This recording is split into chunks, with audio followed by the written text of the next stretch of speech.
So if you've played the Animal Crossing games, you may have noticed a few things that seem a bit off. Besides the living in a village with anthropomorphic talking animals, of course. It seems like a happy community at first, but as the days go on, you realize you may have been indoctrinated into a religious commune. Think about it.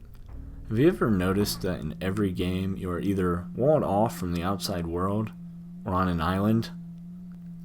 It looks very similar to how real-life cults isolate themselves from the outside world.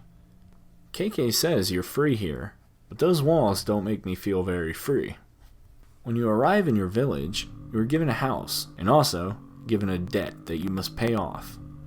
But every time you pay it off, it grows again and again. It's an eternal debt that you are trying to work off, or making you work as free labor for the cult, which is yet another cult tactic. And how exactly did you get to the village? You were taken there by Cap'n.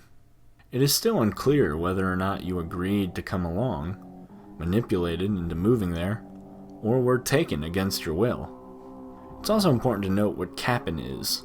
Cap'n is actually a kappa. Kappa! Which is a famous Japanese monster that lives in lakes or rivers and drowns unsuspecting swimmers. They also kidnap women and children in some stories, which definitely points to you potentially being one of his victims. In some games, you are allowed to leave the town, granted, but those other towns are also walled in. You are forbidden to leave the village. You get mail from your family, of course, but you can't send a letter back to them. The letters could be forgeries, because the real letters from your family are trying to talk you out of living there and returning home. Like I would hope most families would try if their child was joining a cult. But that's the thing about cults. The younger the victim, the easier they are to brainwash. That's a tactic used by all religions around the world. Did you have a choice on the religion you were brought up on?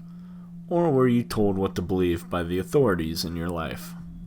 Indoctrination is a powerful weapon. Convincing someone what they are doing is what they want to be doing. Convincing someone what they believe is what they want to believe. It's mental manipulation, and though there's no real evidence that the cult the villager is sucked into is a religious cult, perhaps this cult is just your run-of-the-mill socialist utopia. Hopefully the people in your village don't decide to pull a Jim Jones anytime soon. Or maybe they already have at one point.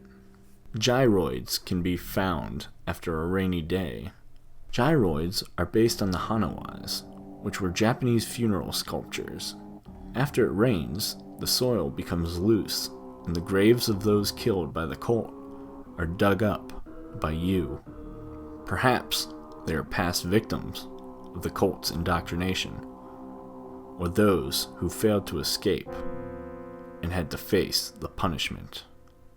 But of course, there are a few debunks to this theory, like why the cults make you the mayor of the village. I mean, it is just a title that might not mean much in reality, but it could mean you are now in a higher position in the cult.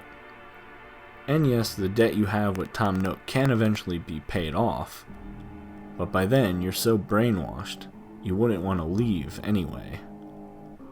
This place is your home now.